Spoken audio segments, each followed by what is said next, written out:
أما بعد فأعوذ بالله السميع العليم من الشيطان الرجيم من همزه ونفخه ونفثه بسم الله الرحمن الرحيم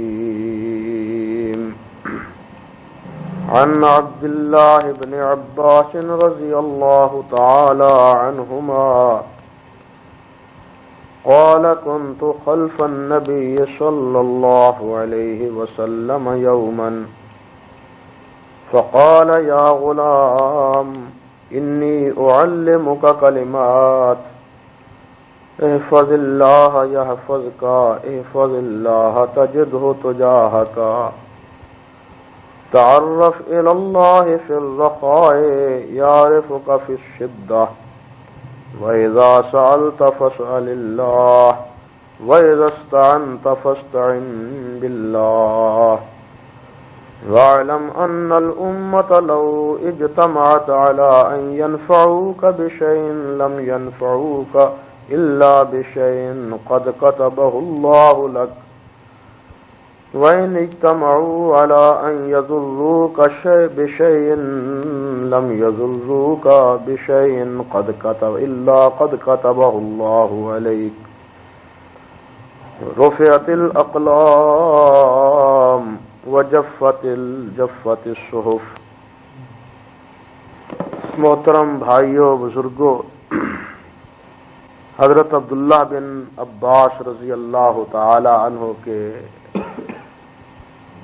بیان کی ہوئی نبی علیہ الصلوۃ والسلام کے ایک فرمان اور آپ کی ایک حدیث، جس کے پیارے پیارے الفاظ آپ نے سنے، اس کا ترجمہ گزشتہ مجلس میں بھی میں نے عرض کیا تھا، تاہم دوبارہ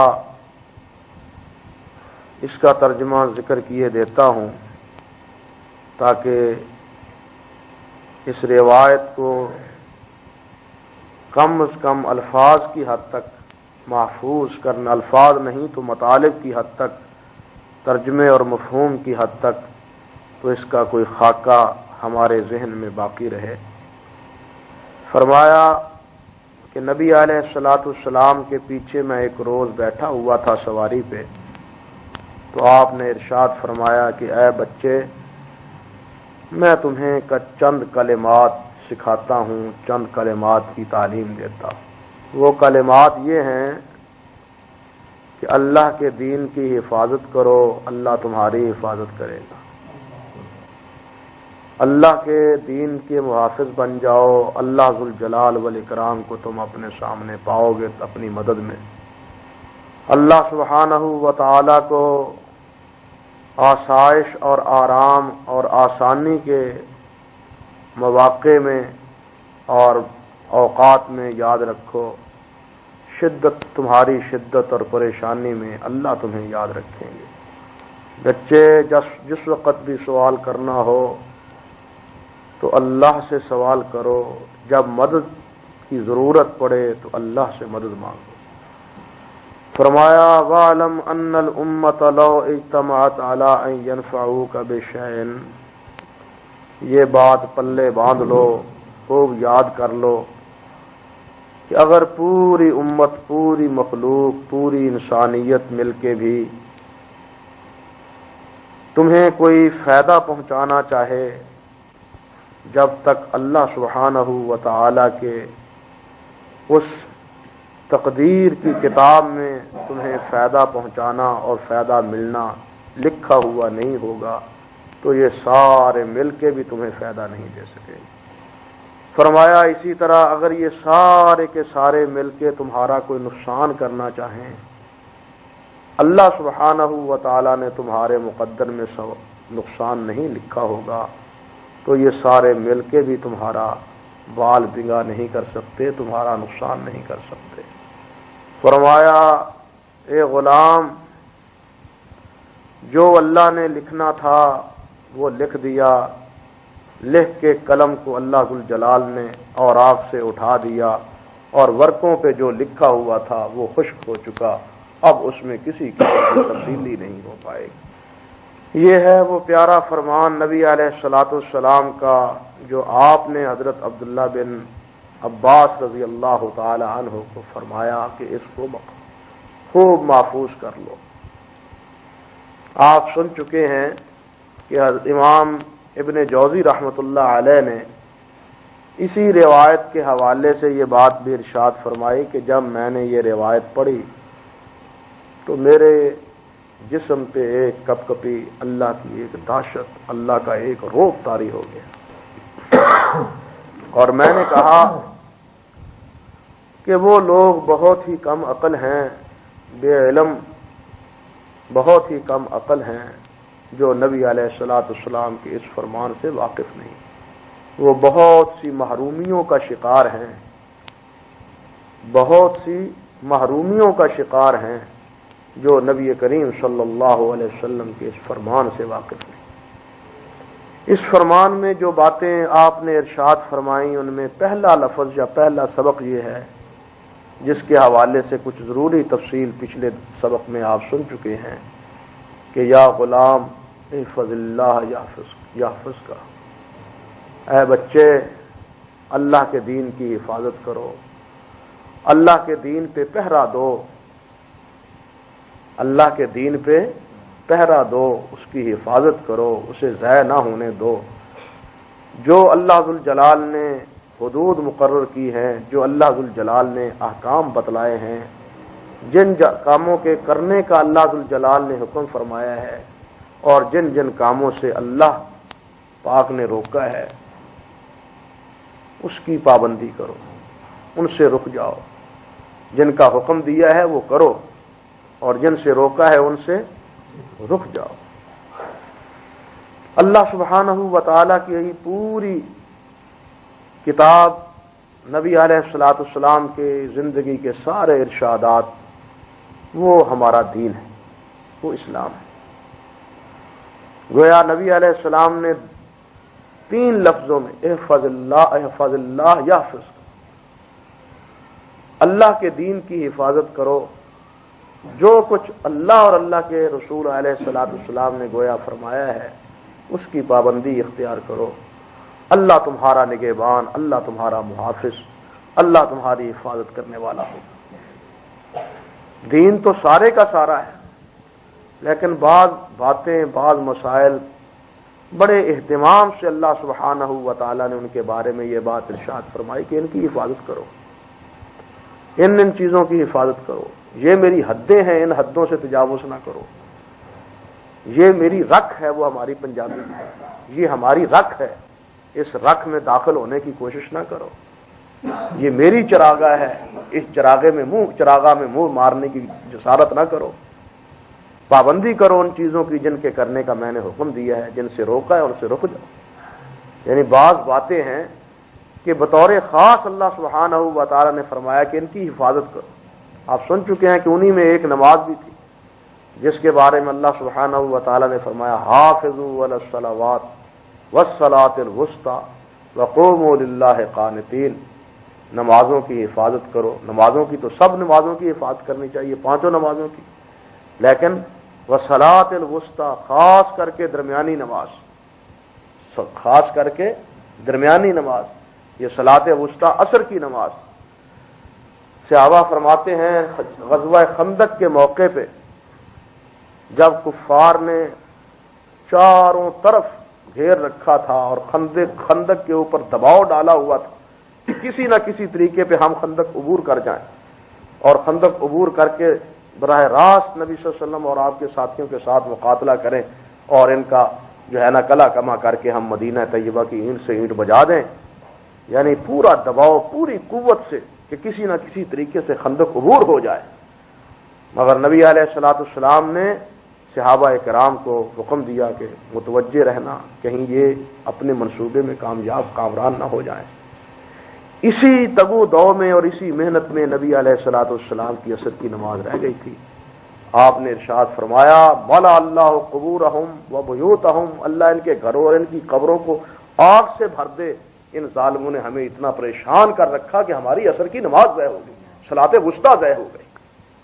ملا اللہ بیوتہم وقبورہم نارا، اللہ سبحانہ و تعالیٰ ان کے گھروں اور ان کی قبروں کو جب زندہ رہیں تب بھی، مریں تب بھی، دونوں مفہوم ہیں، زندہ رہیں تب بھی یہ سکھ کا سانس نہ لیں، مر جائیں تب بھی یہ سکھ کا سانس نہ لیں، اللہ سبحانہ و تعالیٰ انہیں جہنم رسید کرے۔ ان ظالموں نے ہماری عصر کی نماز بھی ضائع کروا دی، صلاۃ وسطیٰ ضائع کروا دی۔ تو اللہ سبحانہ و تعالیٰ نے فرمایا حافظوا علی الصلوات والصلاۃ الوسطیٰ وقوموا للہ قانتین، فرمایا نمازوں کی حفاظت کرو، خاص کر کے عصر کی نماز کی، اس لیے کہ یہ کام کے سمیٹنے کا وقت ہوتا ہے، کام کے لپیٹنے کا وقت ہوتا ہے۔ ہمارے سوتر منڈی میں تو کام ہی عصر کے وقت ہوتا ہے، 2:30-3 بجے جا کے بازار کھلتا ہے اور مغرب کے بعد بند ہو جاتا ہے۔ 3 گھنٹوں میں جو لوٹ پڑتی ہے وہ آپ سب بھائیوں کو پتا ہے۔ ہاں تو خیر بہرحال کہنے کا مقصد یہ ہے کہ عصر کے وقت کام کاج پورے اپنے جوبن پہ ہوتا ہے، اس لیے اللہ پاک نے بطور خاص عصر کی تاکید کر دی کہ جناب اس کا لحاظ رکھنا، کاروبار میں ہی جناب مبتلا یا کاروبار میں ہی مگن ہو کے نماز کو ضائع نہ کر دینا۔ نمازیں تو سبھی اللہ سبحانہ و تعالی نے ان کے پڑھنے کا حکم دیا، لیکن حافظوا علی الصلوات والصلاۃ الوسطیٰ۔ تو بہرحال کہنے کا مقصد یہ تھا کہ بہت سے کام ایسے ہیں کہ جن کی حفاظت کی بطور خاص اللہ سبحانہ و تعالی نے تاکید کی۔ اللہ اکبر کبیرہ۔ اب اس سے آگے دیکھیے انہی کاموں میں ایک کام جن میں ہم اکثر غفلت کا شکار ہوتے ہیں، لیکن وہ مسئلہ بڑا اہمیت کا حامل ہے، اور وہ مسئلہ کیا ہے؟ قسم۔ قسم کے بارے میں بھی اللہ سبحانہ و تعالی نے ارشاد فرمایا واحفظوا ایمانکم، اپنی قسموں کی حفاظت کرو۔ قسم پہلے تو کھانے کی ضرورت ہی نہیں، اٹھانے کی ضرورت ہی نہیں، قسم اٹھانے کی جسارت ہی نہ کرو۔ اگر قسم کی نوبت آ گئی ہے، اس کے بغیر چارہ نہیں رہا، تو پھر اس قسم کو کی حفاظت تم نے کرنی ہے، اس قسم کو ضائع نہیں کرنا، اس قسم کو ٹال مٹول نہیں کرنا، اس قسم کو یہ نہیں کہ جناب پھر چلیے قسم ہی کھادی سی نا کی ہو نہ۔ واحفظوا ایمانکم، اللہ سبحانہ و تعالیٰ فرماتے ہیں اپنی قسموں کی حفاظت کرو۔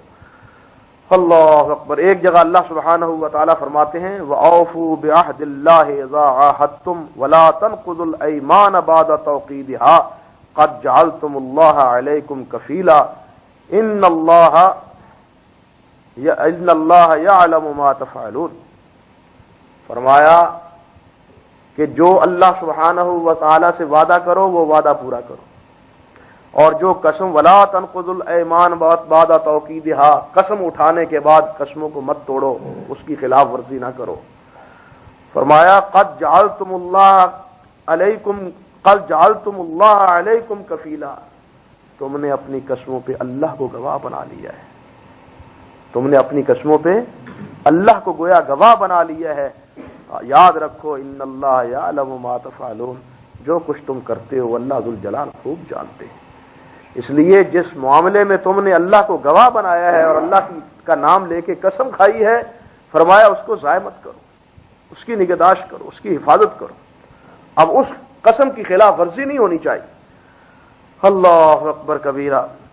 ایک حدیث میں آتا ہے حضرت عبداللہ ابن عمر فرماتے ہیں رضی اللہ تعالی عنہ الکبائر، کبیرہ گناہ، بڑے بڑے گناہ، چھوٹے چھوٹے گناہ، کبیرہ گناہ، اکبر الکبائر گناہ۔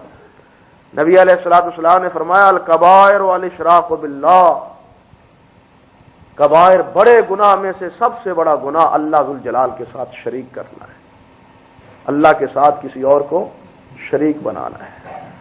اللہ وحدہ لا شریک ہے، اللہ وحدہ لا شریک ہے۔ ہمارے کلمے کا حصہ ہے اشہد ان لا الہ الا اللہ وحدہ لا شریک لہ۔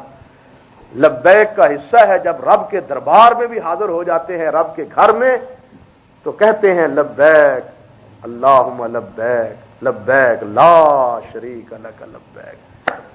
وہاں مجھے بعض ساتھیوں نے بتلایا کچھ ایسے کم سواد اور بد قسمت، محروم القسمت ایسے بھی ہیں وہاں جا کے بسا اوقات بیمار ہو گئے، ایک ساتھی بیمار ہو گیا، وہ ٹیلی فون کرے پیا، ٹیلی فون کرے لاہور اپنے رشتے، میں بیمار ہو گیا، داتا صاحب جا کے دعا کرو میرے واسطے، اعوذ باللہ من الشیطان، اس گھر کو آگ لگ گئی گھر کے چراغ سے۔ آپ اندازہ کیجیے اللہ کے گھر میں لینے کے لیے کیا گئے ہیں آپ، کیا لینے کے لیے گئے؟ میں بات یعنی ہے ایسی ہوتی نہیں ہے اس قسم کی باتیں سنانے والی، لیکن چونکہ آئی ہے بات تو میں عرض کیے دیتا ہوں۔ عمرے کے سفر میں اللہ اکبر، اہلیہ کو یہ گھٹنے کی تکلیف ہو گئی، وہ چلنے سے معذور۔ میں نے کہا یا اللہ یہاں آئے کس لیے؟ اب کیا ہوا، رمضان شریف کا چاند نظر آنے سے ایک رات پہلے میں 1 بجے تقریباً 1-1:30 بجے اٹھا، حرم میں گیا، حرم میں جا کے اور عجیب لطیفہ بنا، طواف کیا، طواف کرنے کے بعد 2 رکعتیں پڑھی، 2 رکعتیں پڑھ کے بیٹھا ہوں مقام ابراہیم کے پاس، تو ایسے محسوس ہو رہا ہے حجر اسود تک بالکل خالی ہے جگہ، خالی کوئی آدمی نہیں ہے، ایک آدمی حجر اسود پہ ہے، سب خالی، اور مجھے جیسے کوئی آدمی اٹھتے کیوں نہیں ہو، دیکھتے کیوں، جاتے کیوں نہیں ہو، جاتے کیوں نہیں ہو، جیسے ایسے کوئی آدمی کہہ رہا ہوتا ہے نا اندر سے، جاتے کیوں نہیں ہو، پھر کل کو موقع ملے گا، رش شروع ہو جائے گا چاند نظر آنے کے بعد۔ اللہ اکبر، اس مالک کی مہربانی اور کرم نوازی پہ قربان جاؤں، میں گیا، جو ایک آدمی سامنے تھا وہ اٹھا اور دوسرا منہ میرا تھا، وہاں جہاں اتنا رش ہوتا ہے، بالکل وہی بات جو میں اپنے آنکھوں سے دیکھ رہا ہوں، عملاً بھی وہی، وہاں تو دیکھنے کی نوبت نہیں آتی نا۔ میں نے پہلے تو وہ جو 3-5 ہے نا وہ ٹکڑے چھوٹے، پہلے تو ان کو دیکھا ہے کہاں، سمجھے نا، یہ نہیں وہ سارے کھول میں ہوتے، وہ ہیں کہاں، میں نے کہا بوسا وہاں آئے گا جہاں وہ ہوئیں گے، پہلے تو ان کو دیکھا، پھر تسلی سے بوسا لیا، وہاں سے فارغ ہونے کے بعد مقام ملتزم پہ اللہ نے موقع عطا فرما دیا۔ میں نے اللہ ذوالجلال سے عرض کیا یا اللہ اگر یہاں آ کے بھی یہی مصیبت ہے، تیرے گھر سے بھی ہم نے دور ہی رہنا ہے، تو پھر یہاں آنے کا فائدہ ہے کیا ہوگا؟ وہاں سے اللہ سبحانہ و تعالیٰ نے یہ موقع عطا فرمایا کہ وہاں سے پیچھے ہٹا تو بالکل کیا کہنا چاہیے، کہیں وہ حتیم میں 2 نہیں 4 نہیں، اطمینان سے، کبھی ایسا نہیں کئی دفعہ جانے کا اتفاق ہوا، یہ موقع پہلی دفعہ اللہ نے عطا فرمایا، اطمینان سے 6 رکعتیں پڑھی، 6 نفل پڑھے، اور اب کہا کہ کسی اور کو بھی موقع ملنا چاہیے، دل تو چاہتا تھا اور بھی کہ وقت ہے اور بھی کریں، لیکن میں نے کہا کسی اور کو بھی موقع دینا چاہیے۔ عرض کرنے کا مقصد یہ تھا بھی اللہ کے گھر میں تو یقین جانیے ہاتھ ہتھیلی پہ سرسوں اگتی ہوئی نظر آتی ہے۔ میں وہاں پہنچا صبح نماز کے بعد، پوچھا کیا حال ہے، ہاں ٹھیک ہے، میں نے کہا الحمدللہ، اللہ پاک نے گویا کہ خود ہی موقع عطا فرمایا، قبولیت بھی اللہ سبحانہ و تعالیٰ نے خود بخود ہی کر دی، اور میرا مسئلہ حل ہو گیا گھر ہی۔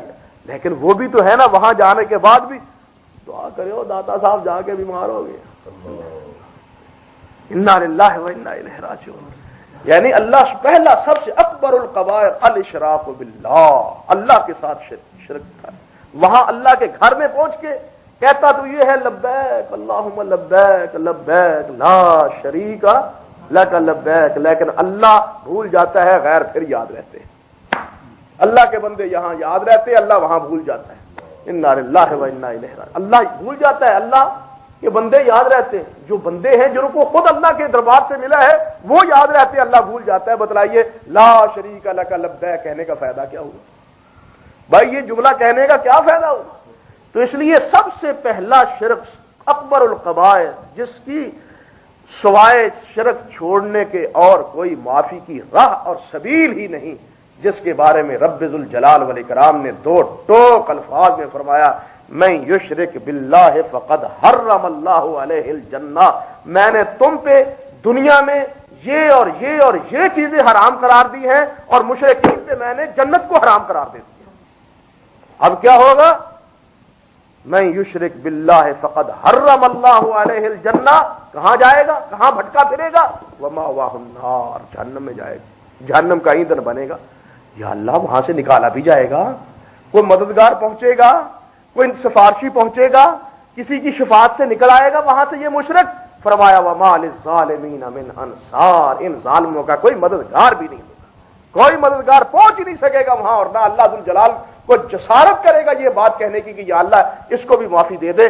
کوئی اللہ کا بندہ، کوئی اللہ کا فرشتہ، یا اللہ کا نبی، کوئی اللہ کا ولی، کوئی صدیق، کوئی شہید، کوئی نیک، کوئی بزرگ یہ جسارت نہیں کرے گا کہ مشرک کے بارے میں اللہ سبحانہ و تعالی سے بخشش اور مغفرت کی دعا اور سفارش ہی کر دے۔ اللہ سبحانہ و تعالی اللہ اللہ اللہ اللہ ابراہیم علیہ السلام کا واقعہ یاد رکھیں۔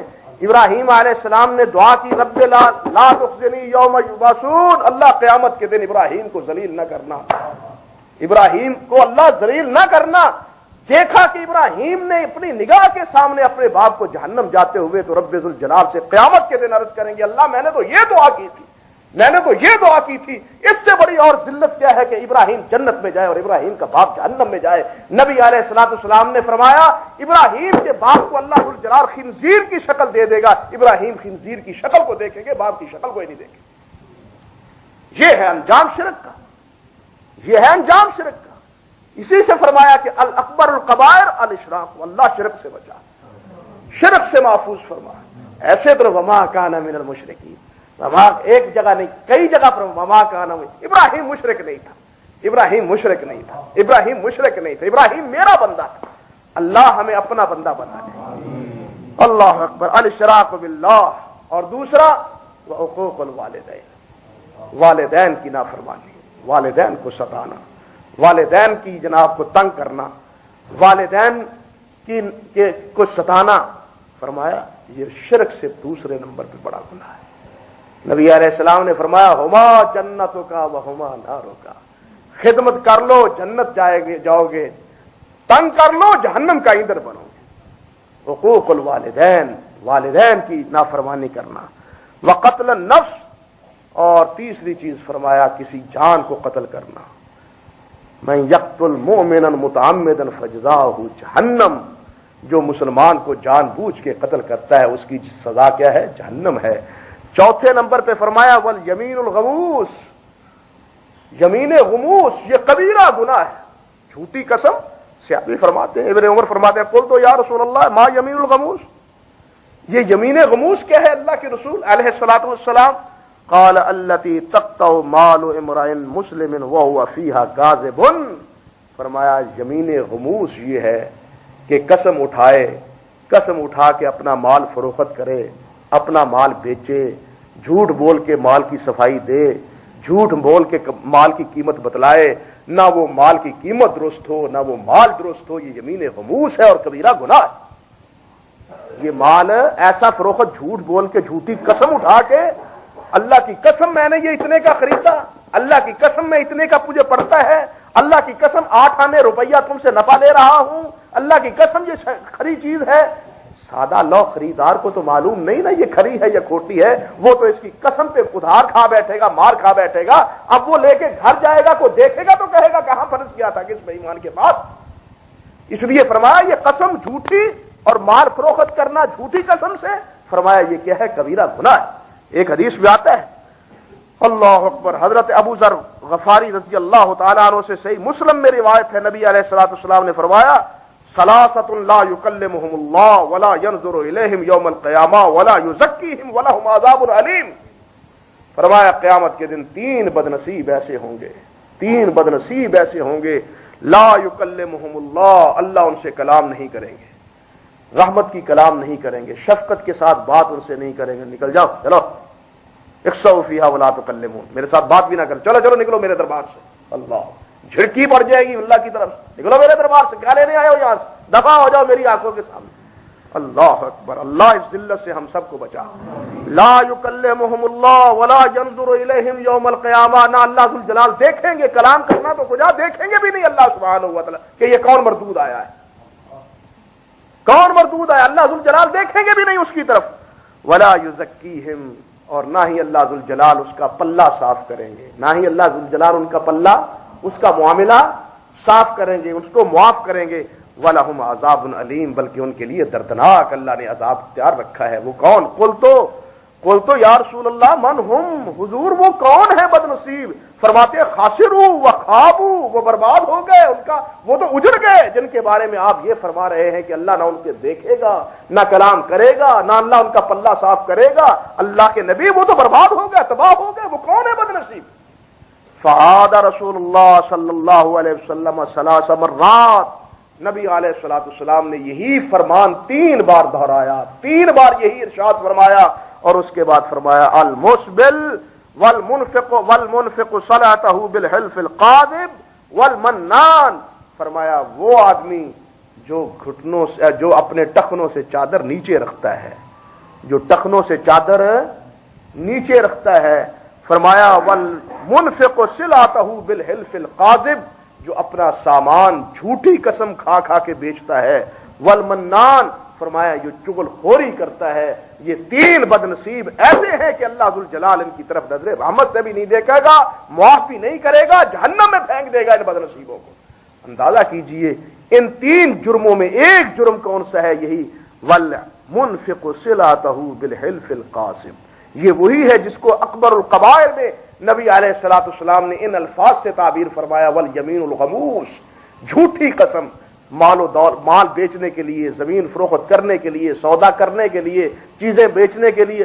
ہمارے ہاں تو جناب یہ قسمیں، اللہ کی پناہ، یہ قسمیں بازار میں نکل جائیں، عدالتوں اور کچہریوں میں نکل جائیں، قسمیں تو ایسے ہم نے بنا لی ہے کہ پناہ با خدا، بات بھی ایسی قسم، جیسا کیس، جیسا مقدمہ، جیسی عدالت ویسی ہی مضبوط قسم، اور اتنے ہی اس کے دام اور اس کے اتنے ہی پیسے، جیسا کیس ویسا شاہد گواہ، اور ویسے ہی جناب ویسے اسی درجے کی قسم بھی آنا۔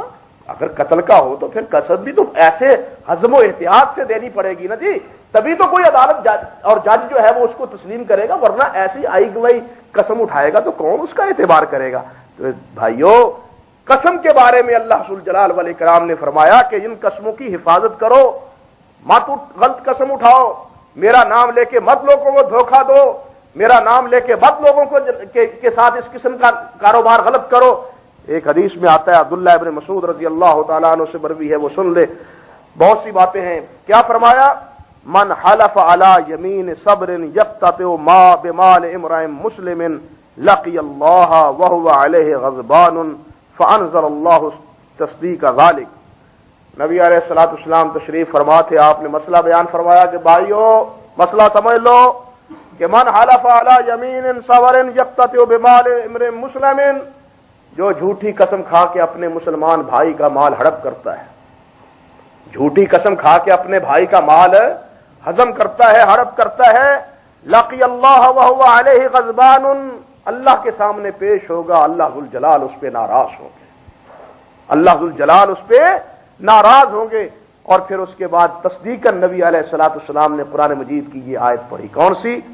ان الذین یشترون بعہد اللہ وایمانہم ثمنا قلیلا اولئک لا خلاق لهم فی الآخرہ ولا یکلمہم اللہ ولا ینظر الیہم یوم القیامہ ولا یزکیہم ولہم عذاب علیم، جس کا ترجمہ پہلے بھی آپ سن چکے کہ اللہ سبحانہ و تعالیٰ فرماتے ہیں کہ وہ لوگ جو میرا عہد دے کے، میرا عہد، اللہ گواہ جی، وہ اللہ گواہ جی، اللہ کو حاضر ناظر جان کے کرنا گل میں، اللہ کو گواہ بنا کے پھر بد عہدی کرتا ہے، پھر بے وفائی کرتا ہے، پھر اس عہد کو توڑ دیتا ہے۔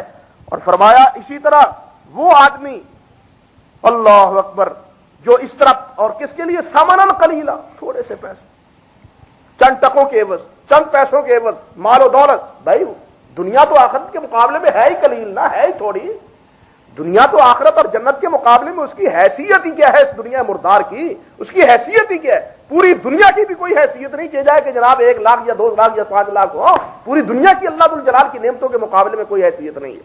تو فرمایا کیا ہے؟ اولئک لا خلاق لهم فی الآخرہ، اس نے 1 لاکھ 2 لاکھ میں دنیا بنا لی، آخرت میں اس کا کوئی حصہ نہیں۔ دنیا بنا لی، دنیا کما لی، پیسے لے لیے، لیکن لا خلاق لهم فی الآخرہ، آخرت میں اس کا کوئی حصہ نہیں۔ ولا یکلمہم اللہ، نہ اللہ ان سے کلام کرے گا، ولا ینظر الیہم، نہ ان کی طرف دیکھے گا اللہ ذوالجلال، ولا یزکیہم، نہ اللہ ان کو پاک و صاف کرے گا، ولہم عذاب علیم، اور ان کے لیے اللہ نے دردناک عذاب تیار کر رکھا ہے۔ تو بھائیو جن چیزوں کی حفاظت کی اللہ اور اللہ کے رسول علیہ الصلوۃ والسلام نے تاکید کی ہے ان میں ایک حکم قسم کی حفاظت ہے.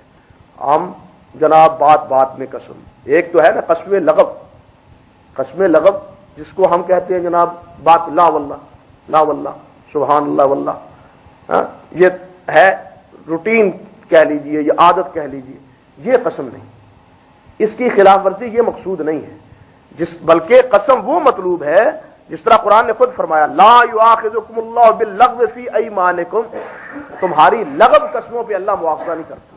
لغو قسم کون ہے؟ جو قسم کا موقع محل نہیں ہے، بات بات پہ قسم، عادتاً قسم. بعض آدمی ہوتے ہیں نا ان کی عادت بن جاتی ہے قسم، بات کرتے کرتے لا واللہ، عربوں کی بھی عادت تھی لا واللہ، واللہ واللہ باللہ ہکذا، یعنی اس قسم کی بات بات پہ یہ قسم. فرمایا اللہ ذوالجلال نے، اللہ ذوالجلال تو بڑے مہربان ہے نا، ورنہ چاہتے تو اس قسم کے جملوں پہ بھی مواخذہ کر لیتے. اللہ نے فرمایا جب تمہارے نزدیک اس کا اہتمام نہیں ہے تو میں نے بھی نظر انداز کر دیا. جب تمہارے نزدیک اس کا اہتمام لحاظ پاس نہیں ہے تو میں نے بھی تمہارے اوپر تمہارا مواخذہ کیا نہیں، اگرچہ میرا نام ہی لے کے تو نے یہ بات نہیں کی، لیکن وَلَٰكِن يُؤَاخِذُكُم بِمَا عَقَّدتُّمُ الْأَيْمَانَ، لیکن اللہ مواخذہ کرے گا جب تم ایمان کو پکی طرح کرو گے.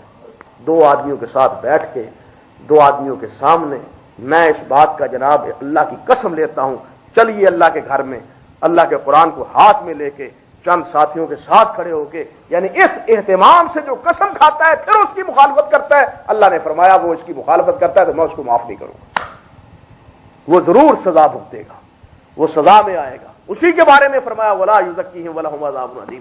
تو اللہ سبحانہ و تعالی ہمیں قسموں کی حفاظت کی توفیق دے. اب وہ تو یہ کام ہی نہ کریں، اس طرف آئے ہی نہ. سلف تو جناب قسم سے ویسے ہی بچتے تھے، اگر یہ نوبت آ ہی جائے تو پھر اس کی اللہ حفاظت کی توفیق دے. جس طرح کے حکم فرمایا واحفظوا ایمانکم، اللہ کا نام لے کے قسم دیتے ہو نا تو پھر اللہ کے نام کی لاج بھی رکھو.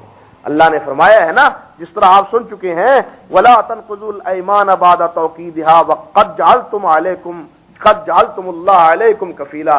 اللہ نے تم کو، اللہ کو تم نے گواہ بنا لیا ہے، اللہ کو تم نے اپنا گواہ بنا لیا ہے. اب لوگ تو دوسروں کو، انسانوں کو گواہ بنا لے تو اس کی خلاف ورزی نہیں کرتے، تم نے تو قسم اٹھا کے اللہ کو اپنے معاملے کا گواہ بنا لیا ہے، پھر کس طرح مخالفت کرتے ہو؟